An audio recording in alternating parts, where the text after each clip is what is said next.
Sir and ma'am, ito po, pag tinurn over, ganito po ang itsura. Naka-tiles na po siya. Ayan, may lababo na. So, kumbaga, ito, finish na kasi to. Tapos po, gamit na lang talaga.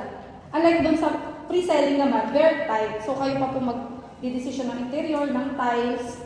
Ayan, ganito po itsura. Itong CR natin, naka-tiles na din po yan. Siyang videohan kapag gusto nyo po. Picturean, ganyan. Ito po, ang lawak na din. Ito po itsura ng labas. Ang dami pa pong space. Ayan po, ayan, may carport. Isang carport po ang ano dito, provision sa ating property na to. Tara po ma'am sir, akit po tayo. Ari nito, pina 3 bedroom po.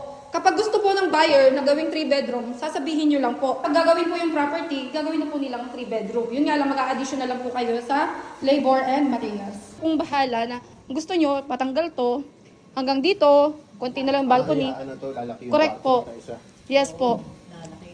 Pwede nyo palakihan pa. Kasi sobrang lawak po nitong balcony. Ganito po yung itsura. Ito po yung master's bedroom, ito yung second, and ito po yung CR.